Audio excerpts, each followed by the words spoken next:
We all have periods of struggle in our life and business. And I'm going to be honest with you, the first few months of 2024 have been especially rough for me. There are a few things we can do though to make it easier to keep selling during these times, which is what this episode is all about.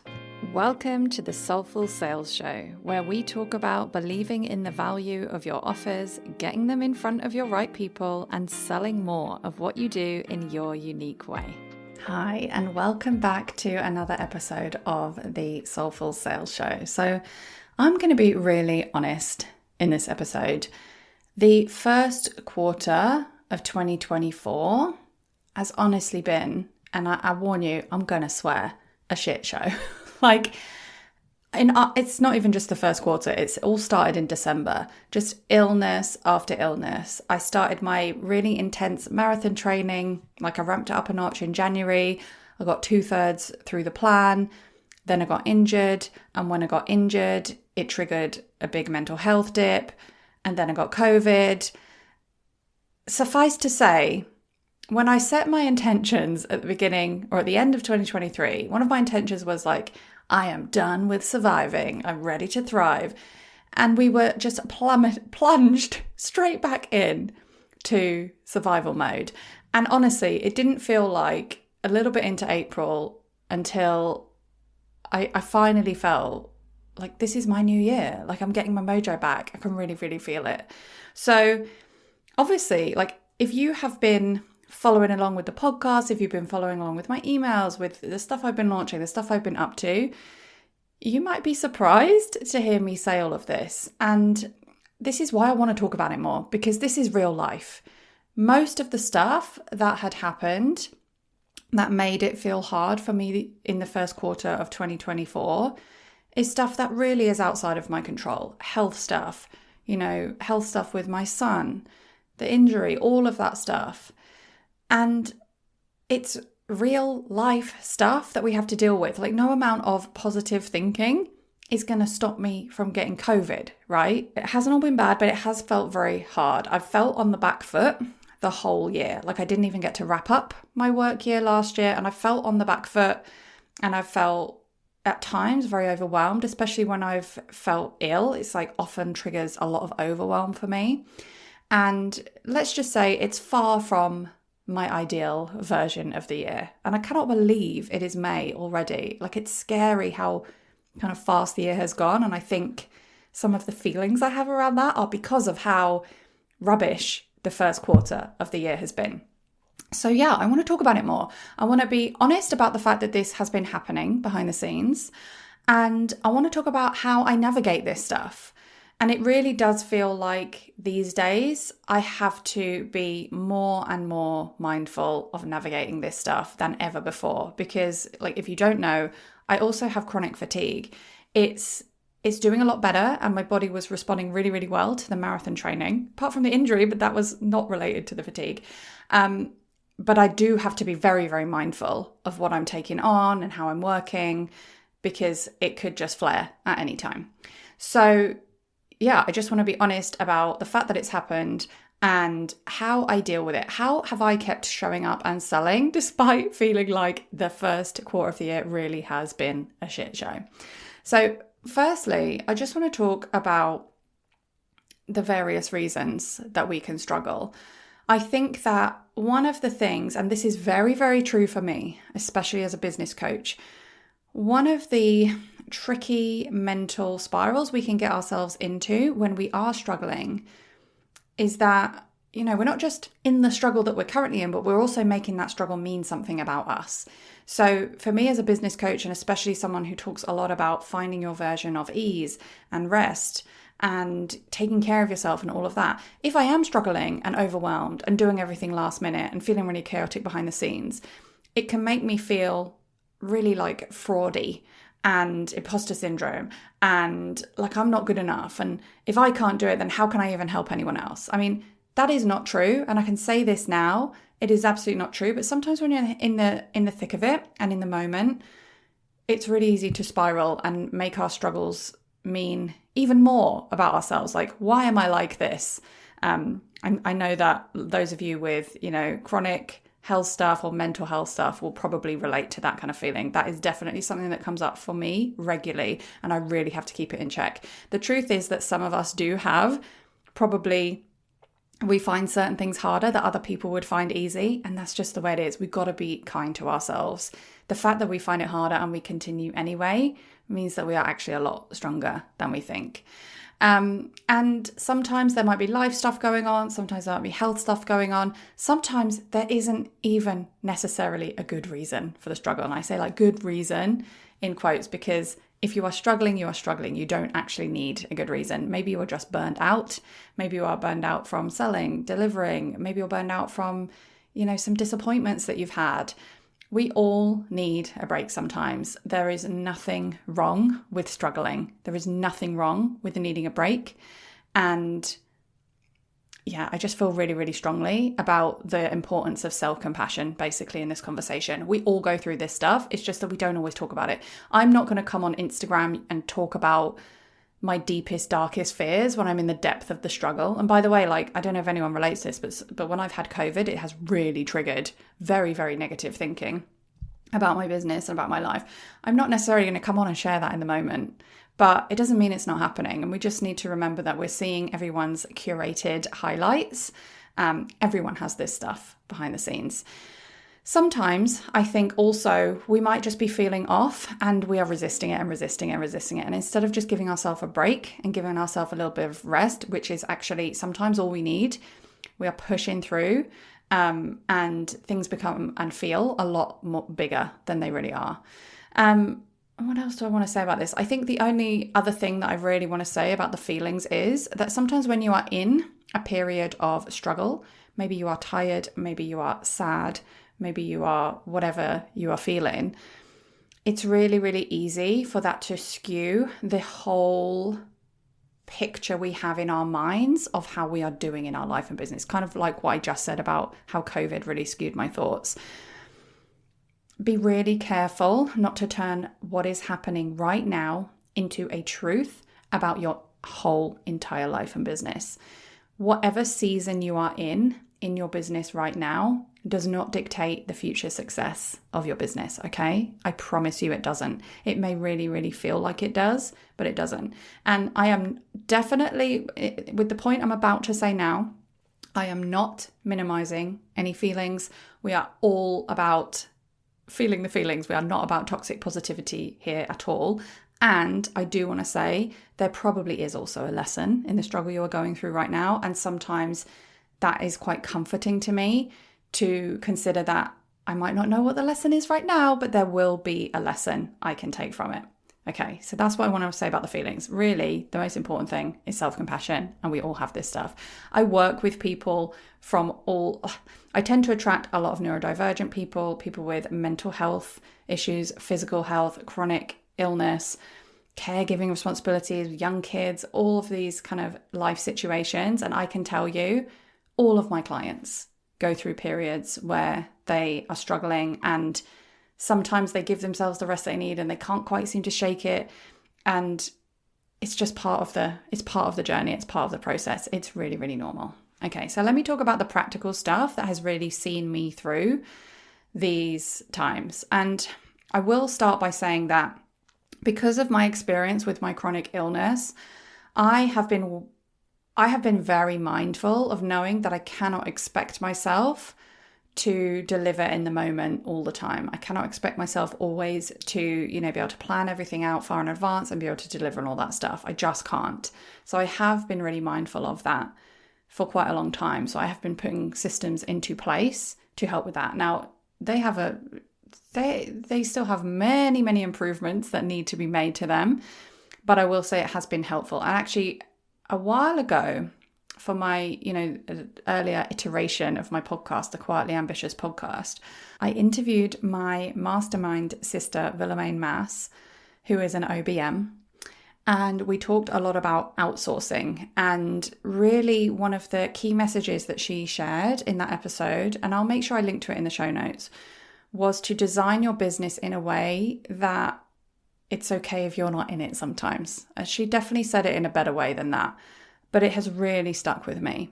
And I would say in terms of overarching goals and the way I set things up behind the scenes and the way I plan to improve things behind the scenes, I would say that I always have that in my mind. It's always a filter. It's always a guiding principle, I guess, to be able to set up my business in a way that I don't always have to be there. Now, obviously, my business is very much run around me as the brand, as the face, as the coach. I'm there with my clients, even in my lower touch memberships and stuff. But there's so much that can happen without me physically being there. There's so much that can still happen in terms of selling my offers without me necessarily needing to be there, be visible all the time. So yeah, I will make sure I link to that episode in the show notes. Okay, so here is what makes it possible for me to sell when I am struggling. Really, the number one thing I would say that has supported me is repurposing and relaunching. Repurposing and relaunching. So I have several offers at this point, and it's so easy to just think I need to create something new, or everyone in my audience who was going to buy that offer would have already bought by now, so I need to create something new. Things have shifted for me dramatically since I started relaunching my offers over and over again and repurposing the content that I had used for previous launches. Really, really powerful shift in my business. Now, obviously, it really helps to have certain systems behind the scenes. I've been working on finding the right system for me for quite a long time. Most recently, I've been using Moira Fuller's Marketing Goldmine Airtable. I interviewed her recently in another episode, so you can go and listen to that. And I've been going through my old emails, I've been categorizing them and coming up with a better system. Before that, I had a very rudimentary system and by the way, even a rudimentary system works, right?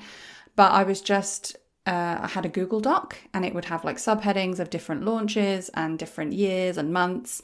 And I would just have like the date, the subject line, and a link to the email in my email marketing system. So even that is a system for you to keep track that makes it easier for you to repurpose in future. And don't think you need to go back and go over all your past content. The best place to get started is with your content from now going forward. Then if you have some downtime, you can then go back and fill it in with backdated stuff. You can also just search your past broadcast emails for topics in the subject line and find content that way. You can scroll through social media feeds and find posts that you wrote around the time that you've launched something before. Yeah, that is my system for repurposing. I think also what is really important about selling when you are going through a period of struggle is to make sure that you really trust yourself to deliver the offer. If there is something that's really, really high touch and you don't trust yourself to deliver, firstly ask yourself if there's some sort of clause you could add. So I'm thinking about service providers here. I'm sure that there is some sort of clause you could add if you have to take time off. I work with one-to-one Voxer coaching clients, and if I have to take some time off, I just add it on to the end of their package, and that works really, really well. I mainly use it for things like bank holidays or school holidays, or if I'm going on holiday. But if I felt really overwhelmed and overloaded, I would absolutely do that, and my clients would understand, and that's all in the contract. So having that in mind, but also maybe it can help you decide between different offers, and you realize that actually, you know what, I want to sell the lower touch one, and I trust myself to deliver that better. Also, one thing I will say here is that if you tend to be an over deliverer, you got to rein yourself back. You've got to be really, really honest with yourself. It's much better to under promise and over deliver than it is to over promise and stretch yourself and burn yourself out to deliver. So I rein myself in all the time. Like, I cannot tell you how many times I have a list of all the things I'm adding to something, and I have to force myself to delete stuff.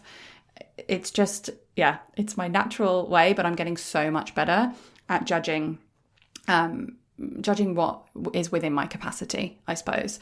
And just to follow on from that, sometimes you will get it wrong. Sometimes you will over deliver. Sometimes you'll realize I didn't have capacity for that. It's all a learning experience. I genuinely believe, it's that thing Marie Forleo says, isn't it? Everything is figure outable. I really genuinely believe that. So if you do end up having to postpone something, push something back, it's all figure outable.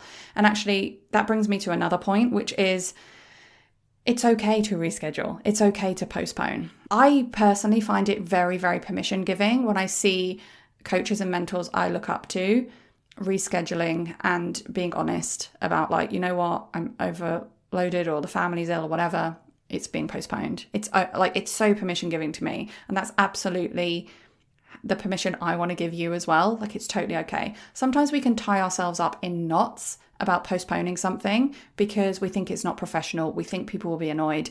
All of those things are stories. I think what we have to tune into is how can I best support myself to deliver the best work for them? How can I most be of service? Sometimes that means postponing something. It really is okay. So repurposing, relaunching systems, trusting yourself to deliver the offer. Oh yeah, boundaries and support, I think really, really helpful. I think I touched on boundaries really by saying about the over-delivering thing and reining yourself in. But if you find that things aren't working for you, you get to be clearer in your boundaries. Sometimes I can get to a space where I'm checking in with my one-to-one clients outside of work hours. I love chatting to them about their businesses, and it's easy for me to do in many ways. But what I realize is it actually drains me, and it means that I don't give myself total rest from it. It's really, really important. Like, rest doesn't mean just not doing the thing. It also means not thinking about the thing. So boundaries for me will look like really enforcing those working hours, like being okay with replying to them the next day if that's what they need. I tend to be actually very present in Voxer, but technically in the contract, it says I will check in twice a day minimum and that they will receive a reply within 24 hours on working days. That almost never happens. Like, almost always I will reply within a couple of hours, but it's good to know that the boundaries are there if I need them. I also block notifications on my phone. Most recently, I've deleted social media apps from my phone. I don't have notifications on Voxer, so I have to manually go in there and check if I want to. And having support just makes it really, really easier to see what you're missing in terms of where you could use stronger boundaries and the feelings and stories that come up as a result. I think that how this relates specifically to selling is that you want to feel confident selling your offer. If a part of you just wants as many people as you can get in an offer, but another part of you is afraid that they will overstep your boundaries, that you'll burn yourself out, then those parts are going to be at war with each other when you are selling. So having the stronger boundaries, having time to properly rest, having the support you need to figure out the best way for you is going to help you to sell more in these times. So I would say that's the practical stuff. But really, the final thing I want to say, and I think I said this to a client on Voxer recently, is that sometimes there is just nothing you can do. Sometimes something comes up and you haven't planned ahead and you haven't got stuff to repurpose. You just can't. And it is hard and it sucks. But what I want to say about these times is that the hardest thing to do is surrender in the times when surrender is what you most need. So I could probably do a whole other episode about this, but basically there's a cycle of, if you follow like the menstrual cycle or the lunar cycle, there's different phases where we're feeling more visible, more productive and more energetic. And then we're feeling more inwards and more like we need more rest and all of this stuff. There's all these cycles. And like in nature, there's, winter, the seasons. Seasons would have been a good way to describe it, right? When, the leaves fall off the trees, nothing's growing, everything's kind of just holding on and waiting for the spring, right? And there is stuff happening behind, like under the surface. And Kate Northrup, by the way, talks about this so well, especially in her book, Do Less. There is stuff happening under the ground. There are things going on. The preparation is happening for the spring so that everything can spring back to life when the spring comes. But it's really, really hard to see it. And it requires a lot of trust, which is why the surrender is so hard. But I can promise you that you will get so much more rest and you will gain so much more from allowing yourself to trust that it's okay and that you get to pause, you get to surrender, and you just have to have that trust that it's going to come back versus pushing through, pushing. No, I can't accept this. I'm going to keep pushing. I feel like I did not say that in a very like poetic way, but I hope that the point is clear The times when we need surrender most are the times where it actually feels hardest to surrender, because it requires a lot of trust that you are going to come out the other side, and that, you know, stuff is happening under the surface, that maybe there is a lesson to be learned, even if that lesson is just to clear your schedule more or set up those systems, whatever. You are going to come out of it, I promise you. But sometimes all you can do in the moment is surrender. I think there's also something to be said for tracking your money, being on top of your money and knowing where you are financially, because a lot of the time it can feel very unsafe to just stop and surrender. And knowing your numbers will help you to decide whether it really is unsafe or whether there's a bit of a wiggle room there as well. And again, I could have a whole other episode about tracking. But yeah, that is what comes to mind for me today. I didn't totally plan out this episode. That's just what's on my mind and has been on my mind, especially in the first quarter of this year. And like I said, if you are struggling, please be kind to yourself. We all have these times when we are struggling. Something I didn't say actually, that I probably should have said when I was talking about the feelings, is that you don't have to be high vibe and energetic to sell. You can be tired, you can be ill, you can be mentally ill and still sell and still make a lot of money. It's been really helpful for me to take that on as a belief. Really, really helpful. Because my mood affects me a lot, you know, in terms of like how I'm showing up and talking. And I've decided that I still get to, you know, share vulnerable and honest stuff. I don't have to share all from my wounds, but, you know, I still get to share stuff that speaks to people is what I mean. And sometimes I'm more energetic and silly and excited, and sometimes I'm more, you know, level or maybe a bit sad, but I can still make money either way. So that has been really helpful as well. And if you are struggling, you know, I see you, I feel you, you will get through it. And as hard as it is, you just got to surrender and trust that. Okay, I hope that this has been helpful. It's helpful for me just to be honest about it. You know, we don't need to pretend that everything's perfect, because it's not, and that's life. But yeah, I'll catch you again soon for another episode of the Soulful Sales Show. Thank you so much for listening to another episode of Soulful Sales. If you have a moment to rate and review, know that it really does make a difference. And if you'd like to carry on the conversation, then you can connect with me on Instagram at Ruth Poundwhite, sign up to my newsletter at ruthpoundwhite.com/newsletter, or my personal favorite, join me inside the low ticket membership at ruthpoundwhite.com/membership. And keep doing what you're doing, because your work really does matter.